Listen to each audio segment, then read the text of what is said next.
Hello दोस्तों, आपका हार्दिक स्वागत है। आज अपन करने वाले हैं हिंदी 100 मार्क्स का सेट सेकंड है। ये मॉडल पेपर का सेट सेकंड है। इससे पहले सेट प्रथम हो चुका है। आप चैनल के प्लेलिस्ट में जाकर देख सकते हैं। और हिंदी 100 मार्क्स का और हिंदी 50 मार्क्स और हिंदी इंग्लिश 100 मार्क्स और इंग्लिश 50 मार्क्स, ये सारे का कंप्लीट कोर्स हो चुका है। आप चैनल के प्लेलिस्ट में जाकर सारे वीडियो चैप्टर वाइज चैप्टर देख लीजिए। इससे होगा कि आपको एक भी ऑब्जेक्टिव मिस नहीं होगा। एग्जाम में सारे क्वेश्चन आपको मिल जाएंगे। तो इसमें लगाइए सेट। उसके लगाने के बाद आप चैनल के प्लेलिस्ट में जाकर सारा वीडियो देख सकते हैं। तो आज का पहला प्रश्न है। अगर आंसर मालूम है तो आप आंसर देते चलिए। आपको आंसर देने के लिए 4 सेकेंड दिया जाएगा। क्वेश्चन में एक कहता है, बातचीत साहित्य की कौन सी विद्या है। आपके पास 4 सेकेंड दिया जा रहा है। आप ऑप्शन पढ़ लीजिए। इससे होगा कि आप एग्जाम में ऑप्शन से भी आपको माइंड में आंसर क्लिक हो जाएगा। इसलिए आप ऑप्शन पढ़ते जाइए। अगर आंसर नहीं भी मालूम है फिर भी आप ऑप्शन पढ़िए। इससे आपको आंसर माइंड में क्लिक रहेगा। तो इसका आंसर दीजिए। क्वेश्चन में एक का, बातचीत साहित्य की कौन सी विद्या है। तो निबंध है। सही आंसर हो जाएगा ऑप्शन नंबर सी, निबंध है। और अपना आंसर काउंट करते चलिए। 50 क्वेश्चन में से आपको कितना क्वेश्चन आ रहा है, इससे आपको पता चल जाएगा कि आपकी किस तरह की स्टडी है और किस तरह की स्टडी करनी चाहिए। तो बातचीत साहित्य की जो है कौन सी विद्या है, तो निबंध विद्या है। क्वेश्चन नंबर 2 कहता है, उसने कहा था किस प्रकार की कहानी है। इसका आंसर दीजिए। उसने कहा था किस प्रकार की कहानी है। तो किस प्रकार की कहानी है, तो कर्म प्रधान है। सही आंसर हो जाएगा ऑप्शन नंबर डी, कर्म प्रधान कहानी है। तो उसने कहा था किस प्रकार की कहानी है, तो कर्म प्रधान कहानी है। उसके बाद है क्वेश्चन नंबर 3। क्वेश्चन नंबर 3 कहता है, जयप्रकाश नारायण रचित पाठ का नाम क्या है। इसका आंसर दीजिए। क्वेश्चन नंबर 3 का, जयप्रकाश नारायण रचित पाठ का नाम क्या है। वेरी वेरी इंपॉर्टेंट क्वेश्चन है। तो संपूर्ण क्रांति। सही आंसर हो जाएगा ऑप्शन नंबर डी, संपूर्ण क्रांति। तो कहता है, जयप्रकाश नारायण रचित पाठ का नाम जो है वो कौन सा नाम है, तो संपूर्ण क्रांति। संपूर्ण क्रांति के लेखक कौन है, जयप्रकाश नारायण। उसके बाद है क्वेश्चन नंबर 4, दिनकर को कौन राष्ट्रीय सम्मान मिला था। इसका आंसर दीजिए। दिनकर को कौन राष्ट्रीय सम्मान मिला था। तो कौन सा राष्ट्रीय सम्मान मिला था, सही आंसर दीजिए क्वेश्चन नंबर 4 का। दिनकर को कौन राष्ट्रीय सम्मान मिला था, तो पद्म भूषण मिला था। सही आंसर हो जाएगा ऑप्शन नंबर सी, पद्म भूषण। तो दिनकर को कौन राष्ट्रीय सम्मान मिला था, तो पद्म भूषण दिनकर को मिला था। उसके बाद है क्वेश्चन नंबर 5। क्वेश्चन नंबर 5 कहता है, रोज शीर्षक कहानी के लेखक कौन है। रोज जो है वो शीर्षक कहानी के लेखक कौन है। ये सारे क्वेश्चन हम जो 26 हिंदी 100 मार्क्स का वीडियो बनाए उसमें से सारे क्वेश्चन ये लड़ रहा है। तो इसका आंसर दीजिए। रोज शीर्षक कहानी के लेखक कौन है। आंसर दीजिए क्वेश्चन नंबर 5 का, रोज शीर्षक कहानी के लेखक कौन है, तो अज्ञा है। सही आंसर हो जाएगा ऑप्शन नंबर ए, अज्ञा है। तो रोज शीर्षक कहानी के लेखक कौन है, अज्ञा है।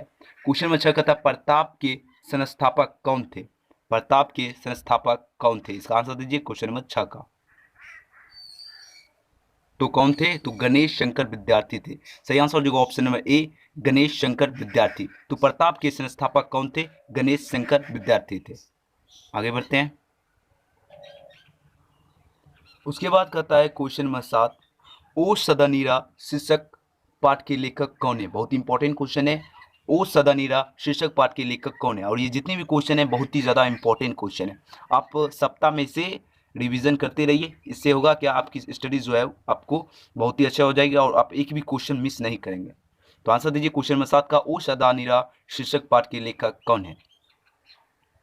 तो कौन है, तो जगदीश चंद्र माथुर है। सही आंसर हो जाएगा ऑप्शन नंबर बी, जगदीश चंद्र माथुर। तो ओ सदानीरा शीर्षक पाठ के लेखक कौन है, जगदीश चंद्र माथुर जो है वो ओ सदानीरा शीर्षक पाठ के लेखक हैं। क्वेश्चन नंबर 8 कहता है, मोहन राकेश का जन्म कब हुआ था। इसका आंसर दीजिए। मोहन राकेश का जन्म कब हुआ था। तो कब हुआ था, तो 8 जनवरी 1925 को हुआ था। सही आंसर हो जाएगा ऑप्शन नंबर ए, 8 जनवरी 1925 को। तो मोहन राकेश का जन्म कब हुआ था, तो 8 जनवरी 1925 को। और जन्म और मृत्यु से क्वेश्चन 2 से 3 क्वेश्चन एग्जाम में देखने को मिलता है। इसलिए जन्म और मृत्यु वाला क्वेश्चन जब भी बताते हैं एकदम कन्फर्म याद रखिए। तो मोहन राकेश का जन्म कब हुआ था, तो 8 जनवरी 1925 को। सही आंसर हो जाएगा ऑप्शन नंबर ए, 8 जनवरी 1925 को। उसके बाद है क्वेश्चन नंबर 9। क्वेश्चन नंबर 9 कहता है, प्रगति और समाज के लेखक कौन है। इसका आंसर दीजिए। प्रगति और समाज के लेखक कौन है।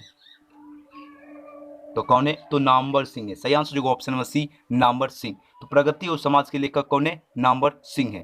सही आंसर जो option number C, Namvar Singh. तो प्रगति और समाज के लेखक कौन है? नामवर सिंह।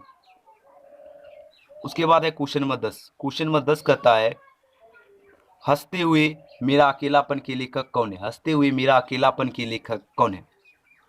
इसका आंसर दीजिए। क्वेश्चन नंबर 10 का हंसते हुए मेरा अकेलापन के लेखक कौन है? तो मोहन राकेश है। सही आंसर हो जाएगा option number D, Mohan Rakesh. तो हंसते हुए मेरा अकेलापन के लेखक कौन है? मोहन राकेश है। सही आंसर हो जाएगा option number D, Mohan Rakesh. Question में 11 कहता है उदय प्रकाश जी किस पत्रिका के संपादक थे? Very very important question. Uday Prakash ji किस पत्रिका के संपादक थे? इसका आंसर दीजिए क्वेश्चन नंबर 11 का। तो दिनमान। तो सही आंसर हो जाएगा ऑप्शन नंबर ए, दिनमान के संपादक थे। तो उदय प्रकाश जी जो हैं वो किस पत्रिका के संपादक थे? तो दिनमान के पत्रिका के संपादन से। सही आंसर हो जाएगा ऑप्शन नंबर ए, दिनमान।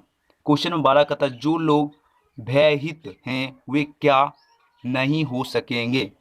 जो लोग जो है वो भयभीत हैं, सॉरी, जो लोग भयभीत हैं वे क्या नहीं हो सकेंगे? इसका आंसर दीजिए क्वेश्चन नंबर 12 का। जो लोग जो है भयभीत हैं वे क्या नहीं हो सकेंगे? तो मेधावी। सही आंसर जो ऑप्शन नंबर ए, मेधावी नहीं हो सकेंगे। तो जो लोग भयभीत हैं वे क्या नहीं हो सकेंगे? तो मेधावी जो है वो नहीं हो सकते। Question number 13। क्वेश्चन नंबर 13 कहता है जयसी का जन्म स्थान जो है वो कौन सा स्थान में जयसी का जन्म हुआ था? इसका आंसर दीजिए। जयसी का जन्म स्थान था, वेरी वेरी इंपॉर्टेंट क्वेश्चन है। जयसी का जन्म स्थान था तो अमेठी था। सही आंसर हो जाएगा ऑप्शन नंबर डी, अमेठी। तो जयसी का जन्म स्थान जो था वो कौन था? अमेठी था। सही आंसर क्या हो जाएगा? Option number D. Question number 14 कहता है सूरसागर के कवि हैं। सूरसागर के कवि कौन है? इसका आंसर दीजिए क्वेश्चन नंबर 14 का। तो सूरदास है। सही आंसर हो जाएगा ऑप्शन नंबर ए, सूरदास। तो सूरसागर के कवि कौन है? सूरदास है। सही आंसर हो जाएगा ऑप्शन नंबर ए, सूरदास। क्वेश्चन नंबर 15 कहता है तुलसीदास का मूल नाम क्या था? बहुत इंपॉर्टेंट क्वेश्चन है, बहुत बार एग्जाम में पूछा जाता है। तो तुलसीदास का मूल नाम क्या था?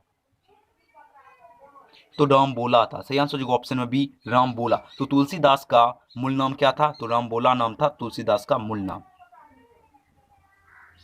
उसके बाद है क्वेश्चन नंबर 16। क्वेश्चन नंबर 16 कहता है भक्तमाला की रचयिता कौन है? इसका आंसर दीजिए। भक्तमाला की रचयिता कौन है? कौन है? तो नाभादास है। सही आंसर जो ऑप्शन नंबर डी, नाभादास। तो भक्त माला के रचयिता कौन है? तो नाभादास है। सही आंसर जो option number D, Nabhadas. Question number 17 का था भूषण किस काल के कवि हैं? बहुत ही इंपॉर्टेंट क्वेश्चन है। भूषण जो है, इसका आंसर दीजिए क्वेश्चन नंबर 17 का। भूषण जो है वो किस काल के कवि हैं? किस काल के कवि हैं? तो भक्ति काल के कवि हैं। सही आंसर जो ऑप्शन में बी, भक्ति काल। तो भूषण जो है वो किस काल के कवि हैं? तो भक्ति काल के कवि हैं। उसके बाद है क्वेश्चन नंबर 18। क्वेश्चन नंबर 18 कहता है तुमुल तुमुल कोलाहल कला में शीर्षक कविता की रचयिता कौन है? इसका आंसर दीजिए। तुमुल कोलाहल कला में शीर्षक कविता की रचयिता कौन है? वेरी वेरी इंपॉर्टेंट क्वेश्चन है।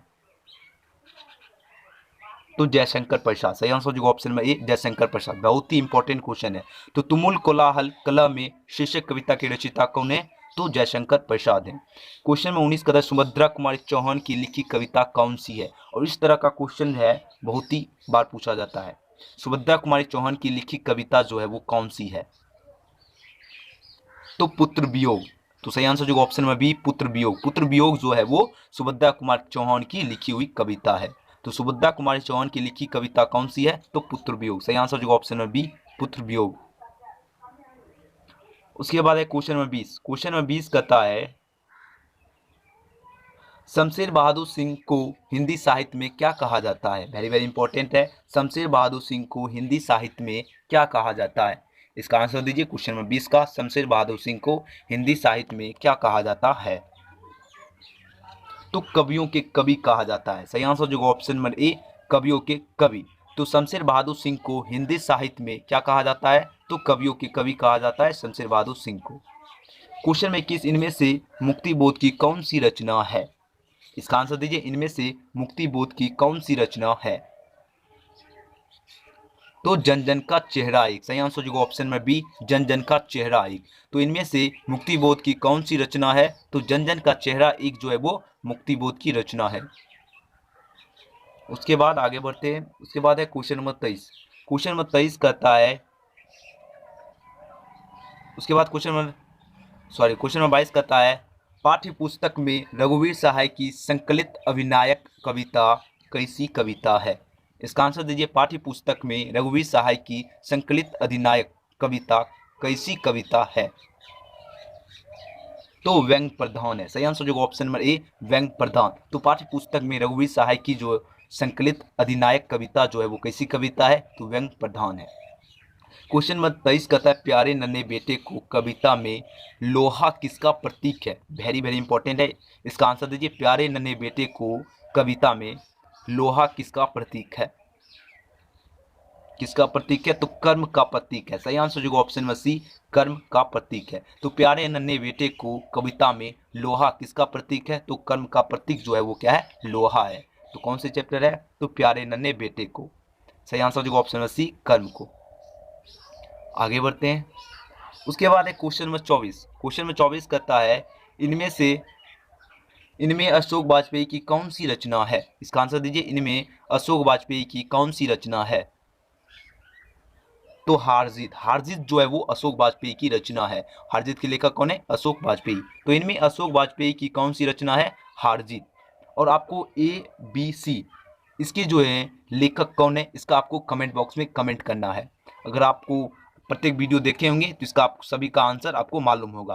तो गांव का घर, कवित और करबक, इस तीनों के लेखक कौन है आपको कमेंट करना है। देखते हैं किस किस बच्चे को याद है। तो इस तीनों का कमेंट आपको कमेंट बॉक्स में, वीडियो को पॉज कीजिए, पहले कमेंट कर दीजिए, उसके बाद आगे देखिए। उसके बाद है क्वेश्चन नंबर 25, ज्ञानेन्द्र पति जी किस युग के कवि हैं? इसका आंसर दीजिए। क्वेश्चन नंबर 25 का ज्ञानेन्द्र पति जी जो है वो किस युग के कवि हैं? तो आधुनिक काल। सही आंसर जो ऑप्शन नंबर ए, आधुनिक काल के कवि हैं। तो ज्ञानेन्द्र पति जी जो हैं वो किस युग के कवि हैं? तो आधुनिक काल के, आधुनिक युग के कवि हैं। सही आंसर जो ऑप्शन नंबर ए। और इस तरह का क्वेश्चन जो है वो 2 क्वेश्चन एग्जाम में देखने को मिलता है। अब 2019 का क्वेश्चन पेपर उठा देख लीजिए, इस तरह का क्वेश्चन प्रत्येक साल एग्जाम में पूछा जाता है। उसके बाद है क्वेश्चन नंबर 26। क्वेश्चन नंबर 26 कहता है राष्ट्र का भाववाचक जो है संज्ञा क्या है? इसका आंसर दीजिए। राष्ट्र का भाववाचक संज्ञा है तो राष्ट्रीय। भाववाचक संज्ञा क्या होगा? राष्ट्रीय। तो राष्ट्र का भाववाचक संज्ञा जो है वो कौन सा है? तो राष्ट्रीय है। क्वेश्चन नंबर 27 कहता है मय शब्द निम्नलिखित में से कौन सा है? संज्ञा है या सर्वनाम, विशेषण, क्रिया? इसका आंसर दीजिए। मय शब्द जो है निम्नलिखित में कौन सा है?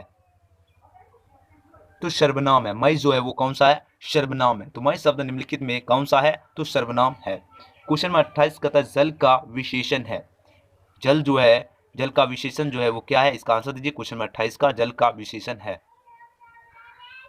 तो कौन सा विशेषण है? तो जलीय है। सही आंसर जो ऑप्शन नंबर ए, जलीय है। तो जल का विशेषण है जलीय।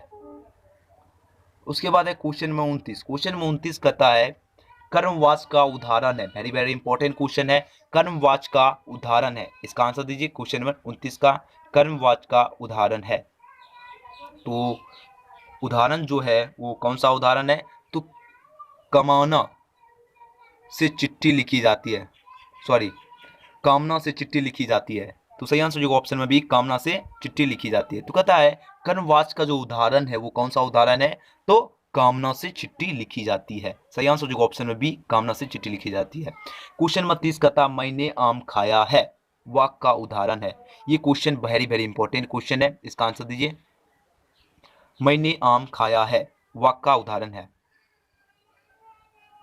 तो आसत्र भूत। सही आंसर जो ऑप्शन नंबर सी, आसत्र भूत। तो मैंने आम खाया है, वाक्य का उदाहरण क्या हो जाएगा? आसत्र भूत। Question number 31। क्वेश्चन नंबर 31 कहता है लड़का पेड़ से गिर पड़ा।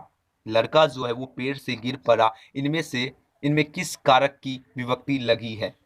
इसका आंसर दीजिए। लड़का पेड़ से गिर पड़ा, इनमें किस कारक की विभक्ति लगी है? बहुत ही इंपॉर्टेंट क्वेश्चन है। तो अपदान क्या हो जाएगा? अपदान हो जाएगा। तो लड़का पेड़ से गिर पड़ा है, इनमें से किस कारक की विभक्ति लगी है? तो अपदान की विभक्ति लगी है। सही आंसर जो ऑप्शन नंबर डी, अपदान। तो लड़का जो है वो क्या है? पेड़ से गिर पड़ा, इनमें से किस कारक की विभक्ति लगी है? अपदान। क्वेश्चन नंबर 32 कहता है कवि का स्त्रीलिंग रूप जो है वो क्या है? बहुत बार एग्जाम में देखने को मिलता है। आंसर दीजिए। बहुत ही हल्का क्वेश्चन है। कवि का स्त्रीलिंग रूप क्या है? तो कवित्री। सही आंसर जो ऑप्शन नंबर बी, कवित्री। कवि का स्त्रीलिंग रूप क्या है? कवित्री है।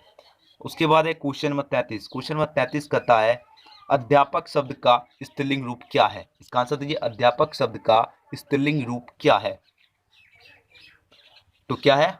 अध्यापिका। सही आंसर जो ऑप्शन में ए, अध्यापिका। अध्यापक शब्द का स्त्रीलिंग रूप जो है वो कौन सा स्त्रीलिंग है? तो अध्यापिका। सही आंसर जो ऑप्शन नंबर ए, अध्यापिका। अध्यापिका।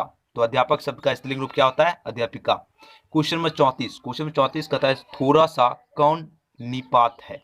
इसका आंसर दीजिए। थोड़ा सा कौन निपात है? तो तुलना बोधक। सही आंसर जो ऑप्शन में बी, तुलना बोधक। थोड़ा सा कौन निपात है? तो तुलना बोधक निपात है। वेरी वेरी इंपॉर्टेंट है, इसे याद रखिए। थोड़ा सा जो है वो कौन निपात है? तो तुलना बोधक निपात है। उसके बाद है क्वेश्चन नंबर 35। क्वेश्चन नंबर 35 कहता है दहेज का लिंग निर्णय करें। दहेज का लिंग निर्णय करें। इसका आंसर दीजिए क्वेश्चन नंबर 35 का। दहेज जो है वो कौन सा लिंग है? तो पुल्लिंग है। आपको स्त्रीलिंग पुल्लिंग का जो वीडियो बनाए हैं उसमें भी ये क्वेश्चन था, अगर आप लोग देखे होंगे तो इसका आंसर सही सही दिए होंगे। तो दहेज का लिंग जो है, लिंग निर्णय करें तो दहेज कौन सा लिंग है? तो दहेज जो है वो पुल्लिंग है। क्वेश्चन नंबर 36 कहता है पुस्तक का लिंग निर्णय करें। पुस्तक कौन सा लिंग है? इसका आंसर दीजिए क्वेश्चन नंबर 36 का। पुस्तक जो है वो कौन सा है? स्त्रीलिंग है। सही आंसर जो ऑप्शन में बी, स्त्रीलिंग। पुस्तक कौन सा लिंग है? तो स्त्रीलिंग है। उसके बाद है क्वेश्चन में 37। क्वेश्चन में 37 कहता है कारक के कितने भेद हैं? बहुत ही बार एग्जाम में ये क्वेश्चन पूछा गया है। कारक के कितने भेद हैं? इसका आंसर दीजिए क्वेश्चन में 37 का। कारक के कितने भेद हैं? आंसर दीजिए। जितने बच्चे हैं जुड़े हैं इसका आंसर दीजिए। तो कारक के 8 भेद होते हैं। सही आंसर जो ऑप्शन नंबर डी, 8। तो कारक के कितने भेद हैं? तो कारक के 8 भेद होते हैं। क्वेश्चन नंबर 38 कहता है सचित्र का संधि विच्छेद क्या है? सचित्र का संधि विच्छेद क्या है? इसका आंसर दीजिए क्वेश्चन नंबर 38 का। तो सत्य प्लस चरित्र होता है। सही आंसर जो ऑप्शन नंबर सी, सत्य प्लस चरित्र। तो सच्चरित्र का संधि विच्छेद क्या हो जाएगा? सत्य प्लस चरित्र। उसके बाद है क्वेश्चन 39। क्वेश्चन 39 कहता है स्वागत का सही संधि विच्छेद क्या है? इसका आंसर दीजिए। स्वागत का सही संधि विच्छेद क्या है? बहुत ही इंपॉर्टेंट क्वेश्चन है। इसका आंसर दीजिए स्वागत का सही संधि विच्छेद। तो सु प्लस आगत। सही आंसर जो ऑप्शन में डी, सु प्लस आगत। तो स्वागत का सही संधि विच्छेद जो होगा वो कौन सा हो जाएगा? सु प्लस आगत। क्वेश्चन में 40 कहता है देव कन्या में कौन सा समास है? समास का भी वीडियो हो चुका है। देव कन्या में कौन सा समास है? इसका आंसर दीजिए क्वेश्चन में 40 का। तो तत्पुरुष। सही आंसर जो ऑप्शन में बी, तत्पुरुष समास है। कौन सा समास है? तो तत्पुरुष समास है। तो कहता है देव कन्या में कौन सा समास है? तो तत्पुरुष समास है। क्वेश्चन में 41 कहता है रात का पर्याय है। इसका आंसर दीजिए क्वेश्चन में 41 का। रात का पर्याय है। तो रात का पर्याय जो होता है वो क्या होता है? निशा होता है। ये भी क्वेश्चन आपको पर्यायवाची वाले से ही क्वेश्चन है। रात का पर्याय जो है वो कौन सा होता है? निशा होता है। सही आंसर जो ऑप्शन में डी, निशा। क्वेश्चन नंबर 42 कहता है गंगा का पर्यायवाची शब्द है। इसका आंसर दीजिए क्वेश्चन में 42 का।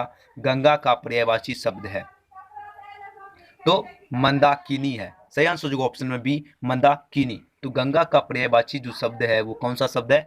तो मंदाकिनी। सही आंसर जो ऑप्शन में बी, मंदाकिनी। उसके बाद है क्वेश्चन में 43 कहता है अपमान का पर्यायवाची शब्द जो है वो कौन सा होता है? ये आंसर देना है आपको। अपमान का विपरीतार्थक शब्द जो है वो कौन सा है? इसका आंसर दीजिए क्वेश्चन में 43 का। तो अपमान का विपरीतार्थक शब्द हो जाएगा बेइज्जत। सही आंसर जो ऑप्शन नंबर बी, बेइज्जत। तो अपमान का विपरीतार्थक शब्द जो है वो कौन सा है? बेइज्जत होगा। सही आंसर ऑप्शन में बी, बेइज्जत। क्वेश्चन 44 कहता है उपकार का विपरीतार्थक शब्द कौन सा है? इसका आंसर दीजिए उपकार का विपरीतार्थक शब्द है। तो उपकार का विपरीतार्थक शब्द होता है अपकार। क्या होता है? अपकार। सही आंसर जो हो जाएगा ऑप्शन में ए, अपकार। तो उपकार का विपरीतार्थक शब्द क्या होता है? अपकार।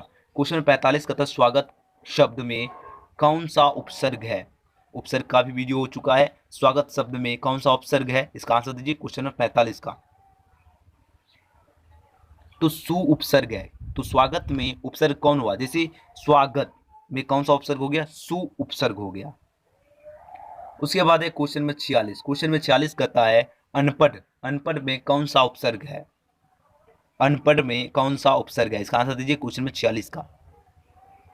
तो अनपढ़ में अन उपसर्ग। उपसर्ग मतलब हुआ जैसे जो अनपढ़ यानी अनपढ़ जो पहले पढ़ते हैं उसे उपसर्ग कहते हैं। तो अनपढ़ में कौन सा उपसर्ग हो गया? तो अन हो गया। और 2-4 क्वेश्चन ऐसा होता है जो थोड़ा सा उल्टा मतलब हो जाता है।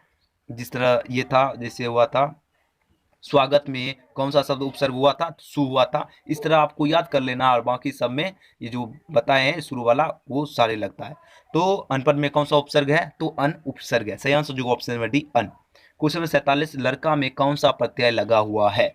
इसका आंसर दीजिए, लड़का में कौन सा प्रत्यय लगा हुआ है?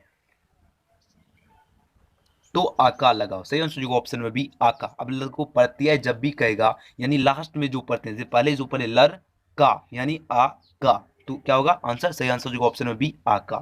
क्वेश्चन नंबर 48 कहता है जो कुछ नहीं जानता, सॉरी, जो कुछ नहीं चाहता है के लिए एक शब्द जो है वो कौन सा शब्द होगा? ये आंसर आपको देना है। आंसर दीजिए, जो कुछ नहीं चाहता है के लिए एक शब्द है, तो अज्ञ। सही आंसर जो ऑप्शन में डी, अज्ञ। जो कुछ नहीं चाहता है के लिए एक शब्द क्या हो गया? अज्ञ। उसके बाद है क्वेश्चन 49।